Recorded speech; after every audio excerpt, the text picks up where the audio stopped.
Hand పొడవు వచ్చేసి 6 ఇంచులు.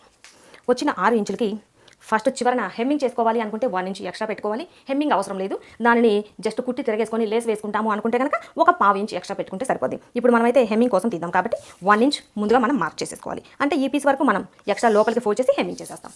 ఇలా మార్క్ చేసిన తర్వాత ఇప్పుడు ఇక్కడ నుండి 6 ఇంచులు మనం హ్యాండ్ పొడవు కోసం పెట్టుకోవాలి. 6 ఇంచులు ప్లస్ పై వైపున కుట్టు కోసం ఎక్స్ట్రా ఒక 1/2 ఇంచ్ ఇలా మార్క్ చేసేసుకోవాలి. ఇలా మార్కింగ్ చేసేసిన తర్వాత ఇప్పుడు మనకి ఈ మొత్తం హ్యాండ్ పొడవు ఎంత వచ్చిందో చూసుకొని మొత్తం హ్యాండ్ పొడవు 7.5 ఇంచులు. ఎంత పొడవు వచ్చినా సరే ఈ పొడవులో నుండి 3.5 ఇంచులు హ్యాండ్ డౌన్ కోసం మార్క్ చేసుకోవాలి.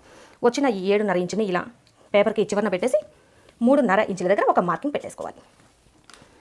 ఇలా మార్క్ చేసిన తర్వాత ఇప్పుడు హ్యాండ్ లూజ్ని ఒకసారి చూసుకోవాలి. హ్యాండ్ లూజ్ వచ్చేసి మనకి 12 ఇంచులు. వచ్చిన ఆ 12 ఇంచుల్లో డబుల్ ఫోల్డింగ్ మీద మనం 6 ఇంచులు తీసుకోవాలి. సగం 6 ఇంచుల దగ్గర ఒక మార్కింగ్ పెట్టేసుకోవాలి. ఇలా మార్క్ చేసుకున్న తర్వాత ఇక్కడ ఎంతైతే లూజ్ వచ్చిందో ఈ లూజ్కి ఒక 1 ఇంచ్ ఎక్స్ట్రా కలుపుకొని ఇక్కడ హ్యాండ్ కర్వ్ కోసం తీసాం కదా, ఇక్కడ మార్క్ చేసుకోవాలి. మనం 6 + 1 అంటే ఇక్కడ మనం 7 ఇంచుల దగ్గర మార్కింగ్ చేసేసుకోవాలి. ఈ 2 డాట్స్ని కలిపేసుకోవాలి. ఇలా కలుపుకున్న తర్వాత ఇక్కడ నుండి ఇలా స్ట్రైట్గా తీసుకొని 2 ఇంచులు ఖర్చు కోసం మార్కింగ్ పెట్టేసుకోవాలి. ఇక్కడ మనం ఒక టక్స్ పెట్టేసుకుంటే బ్లౌజ్ని మనం జాయింట్ చేసేటప్పుడు ఈ టక్స్ దగ్గర బ్యాక్ పార్ట్లో 2 ఇంచులు ఖర్చు పెట్టాం కదా, ఈ టక్స్ 2 ఈక్వల్గా అవుతుంది. మనం కుట్టు వేసుకోవడానికి స్ట్రైట్గా వచ్చేస్తుంది.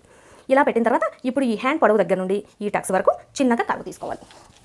ఈ కర్వ్ తీసే విధానంలో మనకి ఎంత నీట్గా వచ్చింది అంటే మనకి ఎక్కడ ముడతలు రాకుండా అంత పర్ఫెక్ట్గా వస్తుంది. ఇక్కడ నుండి ఫస్ట్ స్ట్రైట్గా 1 ఇంచ్ వరకు ఇలా స్ట్రైట్ చేసేసుకోవాలి.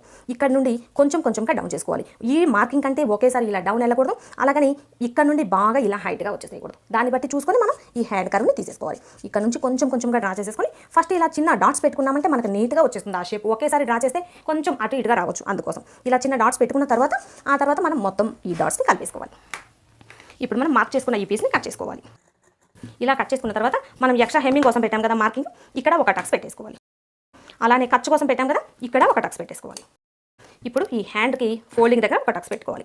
ఇలా టక్స్లు పెట్టుకున్న తర్వాత ఇప్పుడు ఈ 2 హ్యాండ్ పీసుల్ని ఒకేసారి ఓపెన్ చేసుకోవాలి. మనకి హ్యాండ్ పీసులు జాయింట్ చేసేటప్పుడు కరెక్ట్గా రావాలి అంటే ఈ 2 పీసుల్ని విడివిడిగా తీసి ఓపెన్ చేయకూడదు. ఇలా మనం ఒకేసారి ఓపెన్ చేసేసుకొని ఇప్పుడు మనం ఫ్రంట్ పార్ట్లో లోతు తీసుకోవాలి. అలా తీసుకుంటేనే మనకి ఈ హ్యాండ్ జాయింట్ చేసేటప్పుడు ఎక్కడ పొరపాటు రాకుండా నీట్గా వచ్చేస్తుంది.